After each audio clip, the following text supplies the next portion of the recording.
Okay, so today what we're going to do is the hip and pelvis. This is MSK1. Then we will have MSK2, which is the upper extremity. MSK3, which is going to be pediatrics and will really be a nice review for everything. And then MSK4, which will be neoplasms, followed by the rheumatology section. We'll also have a review that's on typhon that I will post, as well as a review document that'll take you through a good study guide prior to the test. So let me go ahead and share here. It looks like I'm already sharing. So we will go ahead and get to the PowerPoint video. So the hip and pelvis is what we're covering today. Very common site of pathology, particularly in the primary care setting. You'll see a lot of pathology in older patients, younger patients, and pregnant patients in this area. So the clinical anatomy is basically you have these bony landmarks, and then you also have some soft tissue. So you've got the pelvic bone, which is bilateral on both sides. You also have the acetabulum, which is this pocket that the ball sits in, and lining that acetabulum is what they call the labrum. There's also a labrum in the shoulder, a very similar joint. You have the femur here with the greater trochanter right there, and then the lesser trochanter here, which are both sites of muscle attachment. And then obviously the lower portion of the spine with the discs, the sacral area, which has nerve distribution, nerves that floss through it, and then the coccyx and your pubis here with the ischium as well. The clinical anatomy continued. So we've got different angles that make up this hip complex. And then the angle of torsion basically is the way that this joint takes torque. You have your lesser trochanter here, and then the greater trochanter there.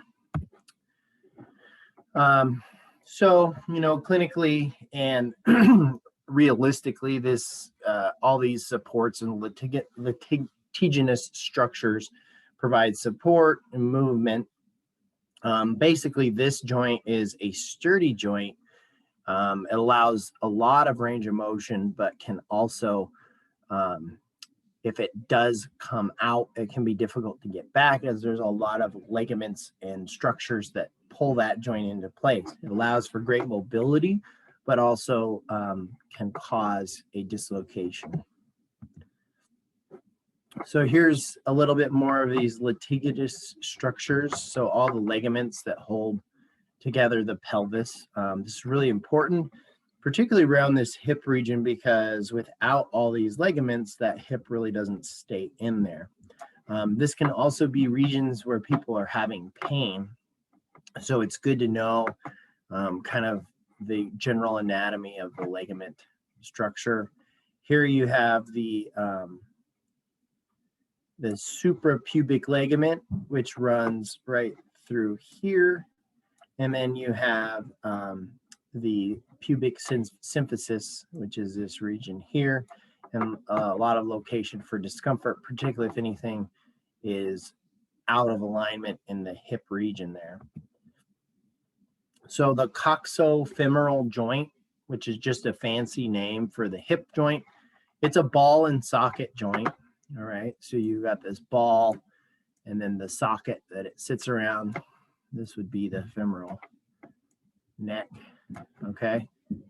And the greater and lesser trochanter there, okay? It's going to add 3 directions or degrees of freedom. You've got flexion and extension of the hip, abduction, which is going to be away from midline, and adduction, as well as an internal rotation and external rotation. So a lot of different motions. So what we gain in motion, we lose in stability. So this joint can become dislocated quite often.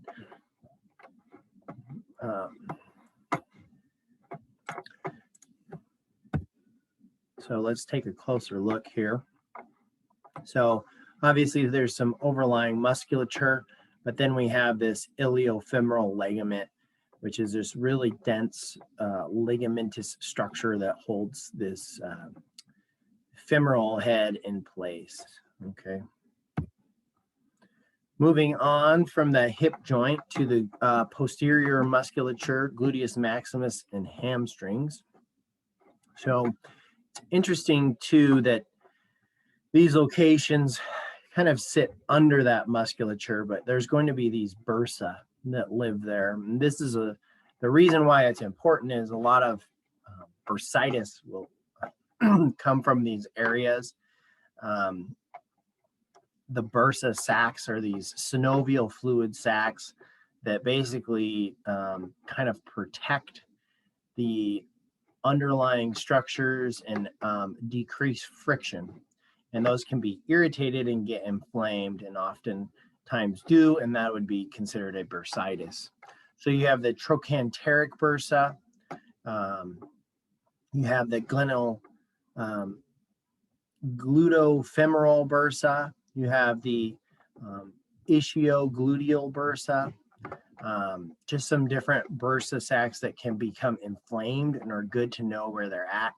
Sometimes you might do an intra-articular injection to these to prevent a bursitis, just inflammation of that lining. So clinical evaluation of the pelvis and hip. We want to make sure that these people are in alignment. We want to assess their posture, their strength, and their mobility. So obviously there's some difficulty here if we're dealing with someone who's maybe of a different gender or, might be a little bit timid. So it's good to maybe have someone else in the room and then just see how what the comfort level is with the exam.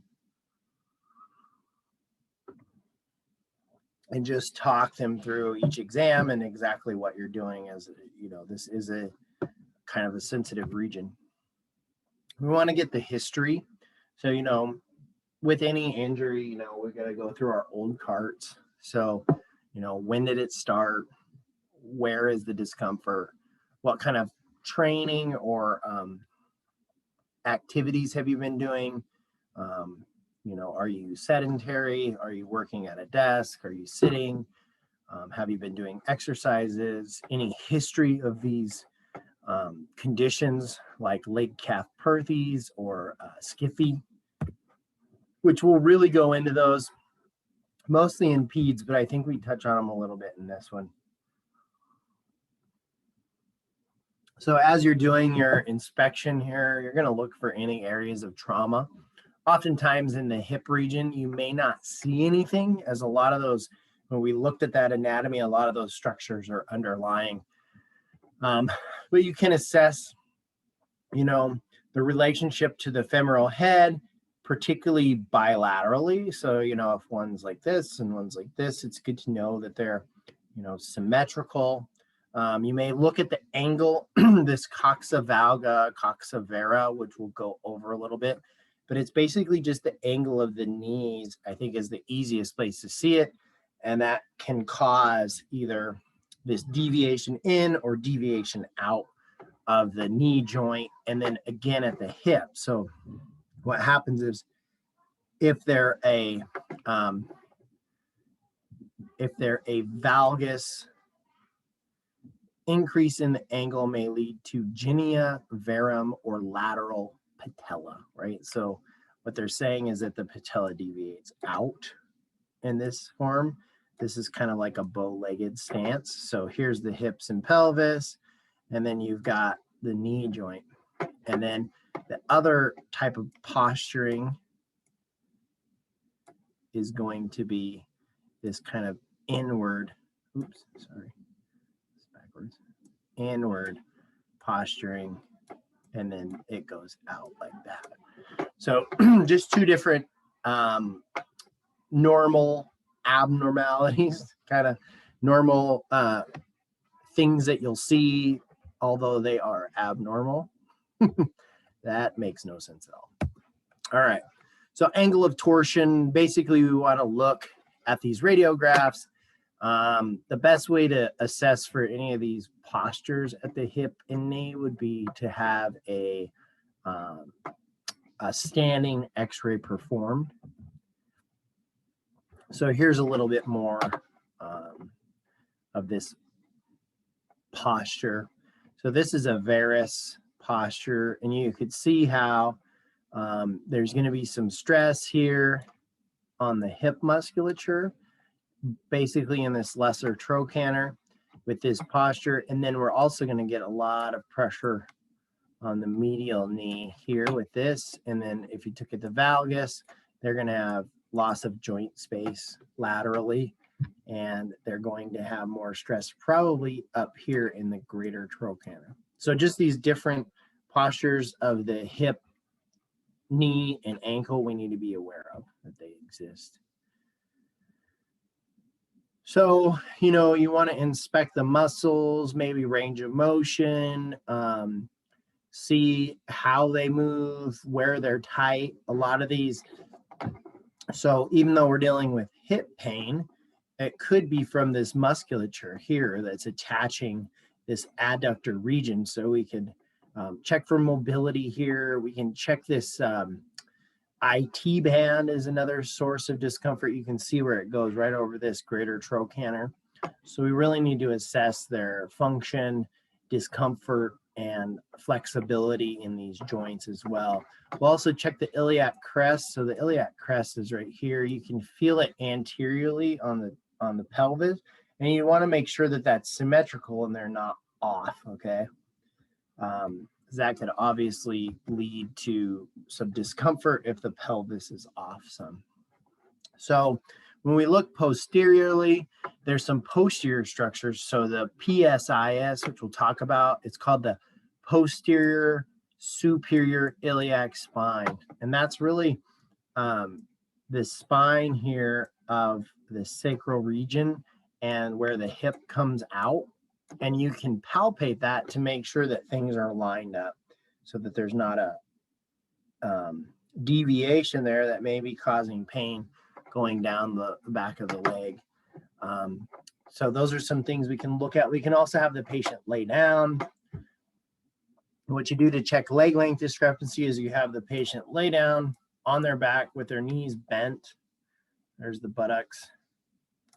And they lay down, and then they bridge their hips up and then come back down. Then you have them straighten their legs, and you hold on the calcaneus and check to see if the legs are equal in distance. And so you'll see, you may have seen some chiropractors or DOs do that, but you're just checking for a leg length discrepancy.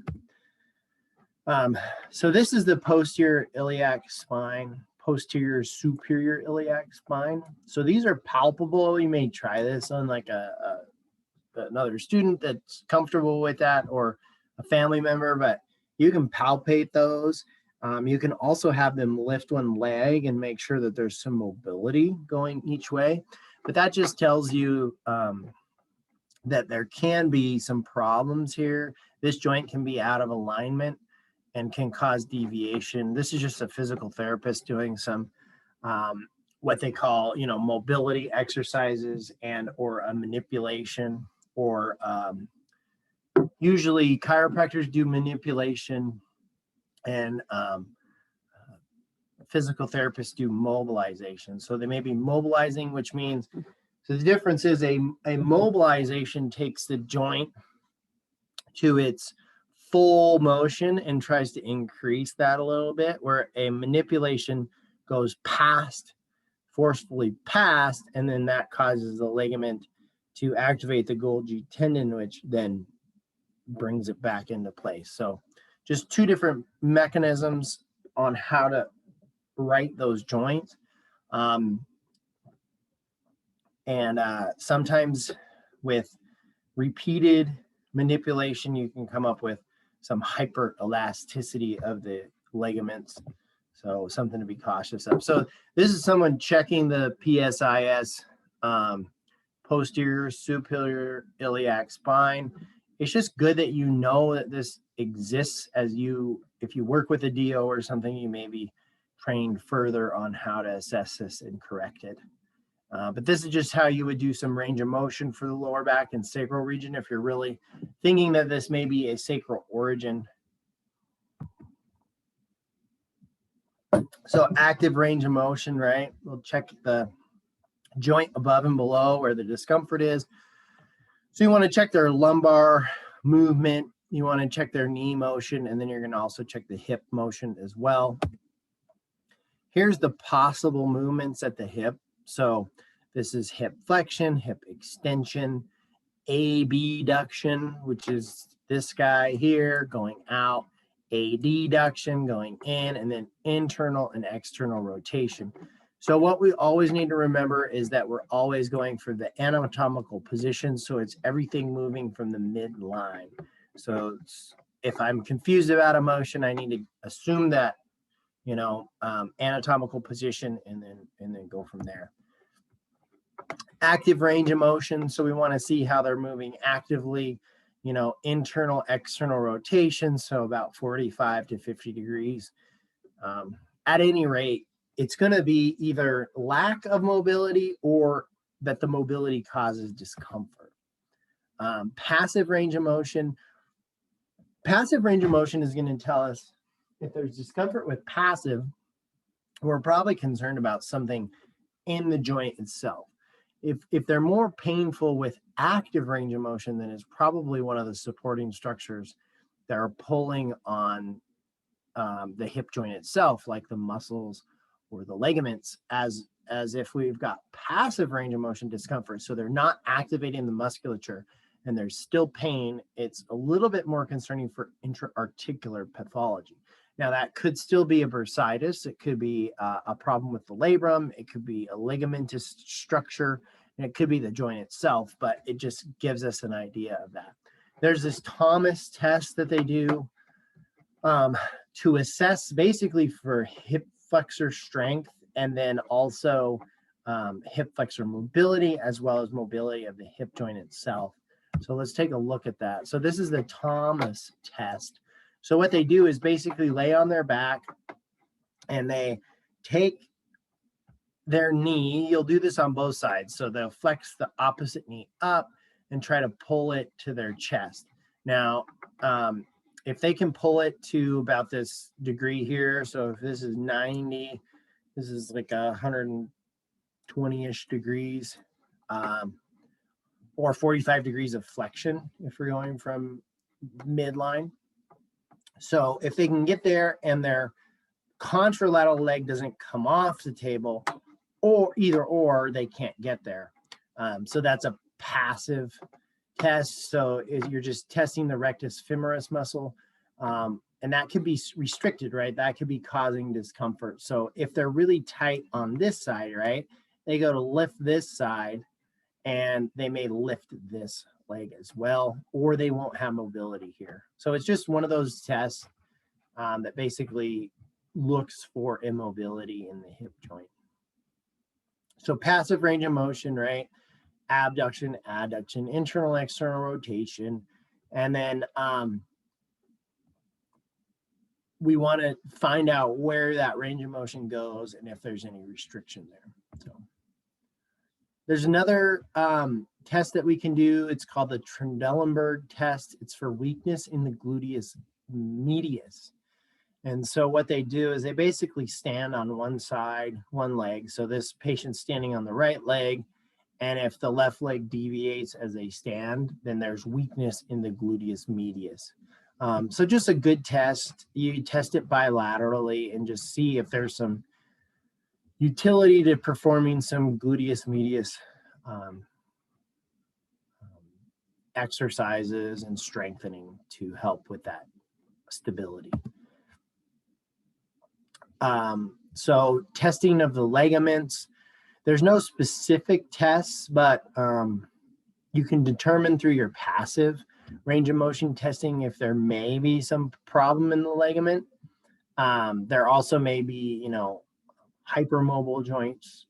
Sometimes when people have a problem, an injury, their joints may become hypermobile in certain areas to kind of make up for the deficits somewhere else. So this is really done during passive range of motion testing. Neuro testing, so we'll check their reflexes right. We want to make sure we check the whole lower quadrant anytime, especially when there's this sacral pathology. We're worried about the femoral nerve distribution or sciatic nerve distribution.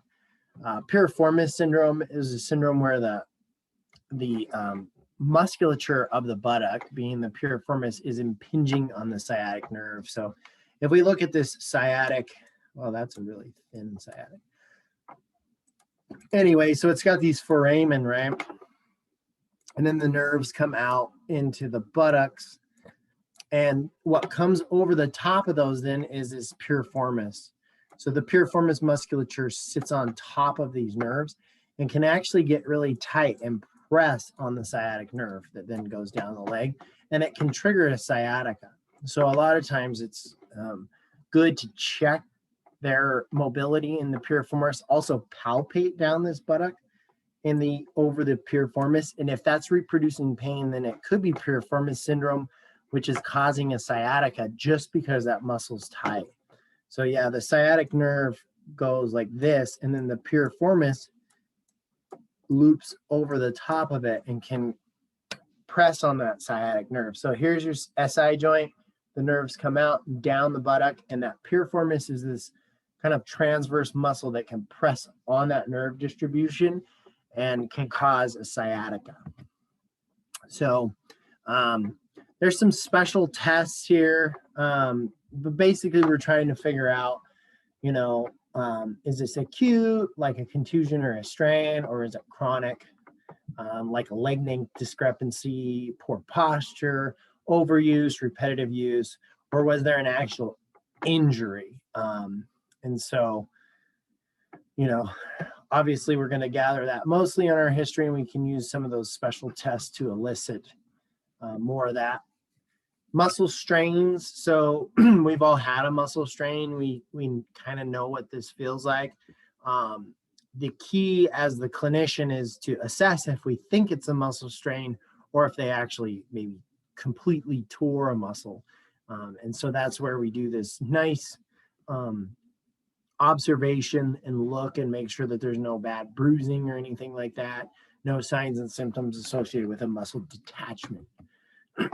Bursitis. So we talked a little bit about bursitis. These are kind of like analogous to those bursa sacs, but these can get irritated and inflamed, and inflammation causes more inflammation. With more movement, you get more discomfort.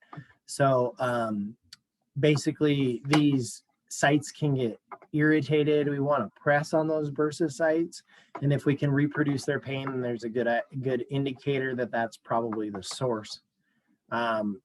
You know, you can test their passive mobility. They can use like a donut pad, which may help, especially if it's ischium, because the ischium is what we sit on. And so this donut pad would make it more comfortable to sit and reduce irritation on the ischium. Trochanteric bursitis. So classic finding is just finding where pain is and pushing on it. But the cool thing is if we can isolate this and it's rather acute, we can actually instill some lidocaine and some Kinalog or some sort of steroid here to decrease inflammation right at the site, which is really nice as a clinician to be able to do that. So bursitis can be associated with rheumatoid arthritis or osteoarthritis of the hip. Signs and symptoms are going to be pain in the anterior hip, maybe a palpable mass, any site of those bursa sacs. You can get this snapping hip syndrome, which is actually the inflamed bursa sac that the hip is gliding over, and it's causing this snap as it pulls on that inflamed tissue. And so treatment is strengthening, stretching, and maybe some corticosteroid injections or corticosteroid, oral corticosteroid for 5 days. So this is just a site here that can become inflamed. Bursitis, I didn't get my font correctly here, but basically just an inflamed section that can respond to corticosteroids and anti-inflammatories, also ice, stretching, and rest. With a trochanteric bursitis, the nice thing is we can poke it and we can make it feel better. We'll talk about this Q angle a little bit, but it's basically, this is a really classic site. It's right at that femoral head and neck. The greater trochanter here is where we're going to feel it. Well, where they'll feel it. So it's lateral hip pain with movement and is associated with the snapping hip syndrome.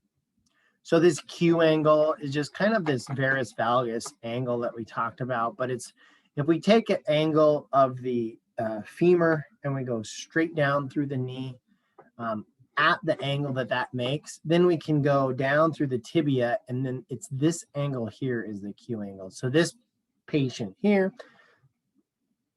has that valgus stress, and so that valgus stress is causing more irritation, particularly over this greater trochanter, which can lead to bursitis.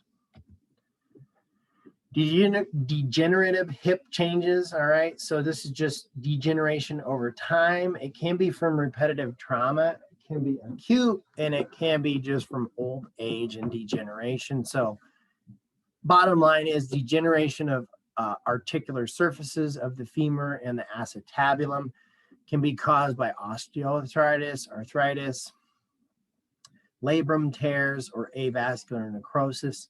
Signs and symptoms include obviously pain in the hip, referred lower back pain, anterior thigh pain, and knee pain. They can lose motion in all planes and may have decreased strength. Basically, you got to get a picture to see what's going on. And if you see this crazy arthritic joint, then that kind of suggests that they need a hip replacement big time, right? So usually when you get to this point, there's not a lot they can do except replace this hip joint. And so that's just the findings. So what you got to, here you have this nice acetabulum, well-defined, right? You've got the femoral head and the femoral neck, and all that looks like it's in good orientation. But over here, you basically have all this reactivity, this calcium that's here, and all this is just really grindy as the patient moves, and it obviously hurts. So this is abnormal tissue that's inflamed and has laid down calcium, and the whole hip joint itself is just completely trashed. So Piriformis syndrome. So this is a posterior view of what I was trying to talk about before. So you have these nerves that come out, and then they make up the sciatic nerve there, okay? And sometimes the piriformis will overlap and put pressure on them, okay, if the piriformis is too tight. And so what it does is it kind of cuts off this garden hose. If you think of the sciatic nerve like a garden hose, and it's giving flow like a hose would, except this is neurologic flow. And as that piriformis puts pressure on it, it kinks that hose. And so you can get intermittent nerve symptoms. You can get the sensation that the leg is giving out. You can have spasm. You can have muscles that get bigger. This is much more common in women than men, and can be relatively confusing. However, we need to assess the leg length. We need to assess the PSIS. We need to really assess that hip musculature, give them some piriformis stretches, hamstring stretches, hip flexor stretches, and probably some oral steroids and a Toradol injection. And usually we can get these people up and running in no time. So Piriformis syndrome, this straight leg raise is a test that you can do for lumbar radiculopathy, as well as for SI joint irritation or SI nerve irritation. So the Piriformis Syndrome causes the sciatic nerve to become inflamed. So you do this straight leg, and they're going to feel discomfort. It's not necessarily a positive straight leg raise unless radiculopathy goes down into this knee joint. So basically, we need to stretch these people and do those exercises that I was talking about before. There is this really good website on YouTube,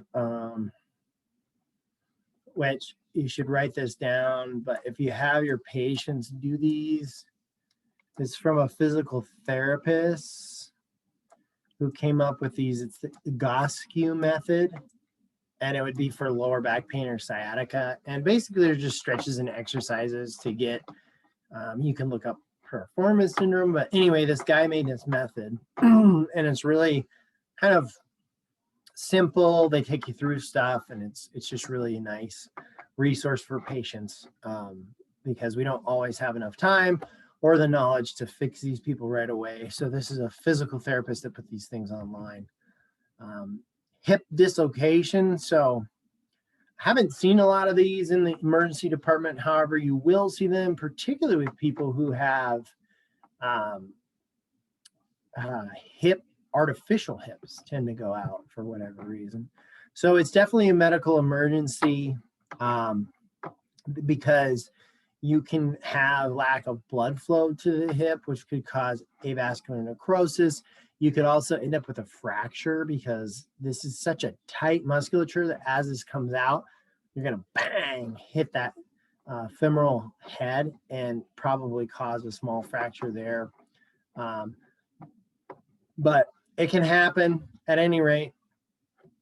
It's our job to get it back. And so obviously the symptoms are going to be tremendous pain and a good story why this went out. And they're not going to be able to move their hip. They're going to know that something is bad. So make sure that you do a good vascular check and then get this thing back in. Now, the method that I found works the best is this Captain Morgan method. It's never this beautiful, but this is a sheet. So you basically tie the patient down, and then you get yourself a little stool because you're way up there, or drop the table, and you put their leg over your hand, and you're basically trying to force this hip, because this hip is back here and the acetabulum's here, and you're trying to force it back up over the acetabulum. This is called the Captain Morgan. There's a whole bunch of different hip reduction techniques. We had this really big, he was probably 270 pounds, African-American gentleman, just lots of muscle, big guy, who had an artificial hip, and it used to go out, and he was the nicest guy, but just the most difficult hip to get back in, just because he was so muscular, and those muscles and ligaments are working against you as you try to put it back in. So hip fractures, right? This is a medical emergency as well. This is a neck fracture. So you've got the head of the femur, the neck of the femur, and then your greater and lesser trochanters. So it's good to say where it's at, what the angulation is, when it occurred, all those kind of things. So pretty rare in young, healthy people. White females are 2 times more likely than Black or Hispanic females to have hip fractures. 3 out of 4 occur in women. 9 out of 10 occur over 65. So basically it correlates with bone density. But yeah, it's been increasing.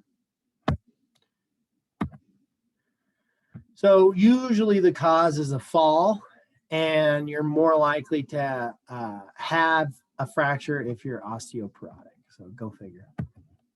Associated with metropolitan setting, increased caffeine use, basically anything that can decrease bone density, right? Senilism, alcoholism, psychotropic drug use, sedentary lifestyle. Those are all things that decrease bone density. And so we need to think about that, right? So metropolitan setting also goes with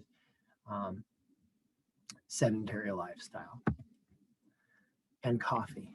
Yeah, metropolitan people drink lots of coffee. All right, so pain, basically you're going to have, right? I mean, these people are going to be hurting. You're probably going to see some bruising.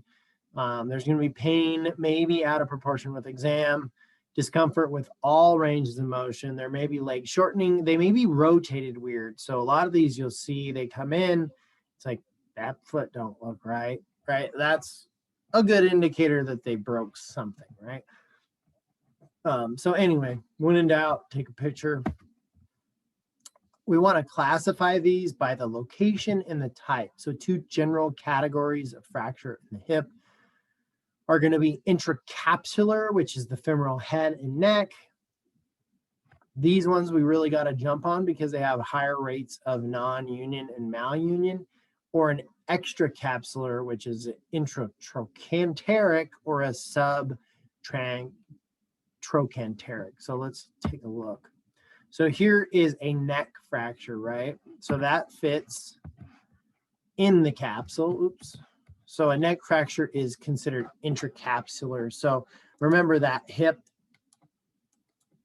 ligamentous stuff is the capsule basically, and the capsule sits under it. But so this is all intracapsular hip, okay? And then here is extracapsular. So we've got a risk of avascular necrosis, right? So you've got blood flow that goes up into this femoral head and neck. And so we're concerned that if this blood flow stops here, then this portion can necrose and die. And that's never a good idea. And then here we've got introtrochanteric fracture, which is less concerning, although still concerning, but does not interrupt blood supply. Okay, so you've got a decent blood supply from here on. And so more concerning with these intracapsular fractures than the extracapsular fractures. So what do we want to do for imaging? Well, we'll do some plain films. We can do a comparison per side. So a lot of times we would do image both hips so that we can compare the two, the orientation and the way that the pelvis is sitting, and the comparison can tell us kind of more information, particularly if there is a fracture, and the orientation of the pelvis and hips. We can do a bone scan, which is going to be a little bit more in depth, or an MRI if needed. So if we want to manage this, right? If we get a fracture, we're going to give them adequate analgesia. We need to talk to our ortho consultants. We may want to do a type and screen, okay, because these people can bleed a lot. And then we may want to think about giving them a prophylactic agent against thromboembolism. That hip joint has a lot of marrow and good stuff that causes clotting. And when it's not indicated, we need to basically kind of counteract that with some sort of an anticoagulant. We also want to think about infection, as these people are healing from that fracture. So most are related to falls. At 1 year, the mortality rate is 20%. So a lot of people over 65, you hear about that as a kind of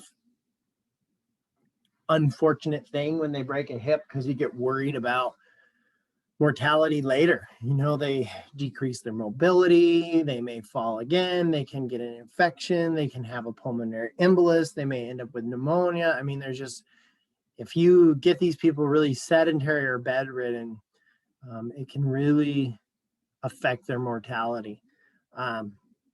They did a study with college athletes. They placed them in a hospital bed for 24 hours. Before the study, they tested them, comprehensive testing on all running, jumping, cognition, all that kind of stuff. Put them in bed for 24 hours, and it took them 6 months to fully recover back to their initial testing marks. So being in a hospital bed is a big deal. All right. So we need to risk stratify these people, right? We want to make sure, this is why hospitals are really big about this fall risk. It's a liability for them, and it's obviously bad for patient outcomes. So we need to make sure that if we have fall risk, people that have vertigo, people that are unsteady on their feet, people that have head injuries, we need to make sure that we're being careful and watching them. We need to ask all patients over 65 if they've fallen in the last year, if they feel unsteady while standing, or if they worry about falling. And for the portion of the hip and pelvis, that's it today. Tomorrow we'll pick up on the upper extremity. And I wish you all well. Work on the objectives, work on any of those lecture YouTube videos that I posted. And I hope you all doing well. And I will talk to you soon.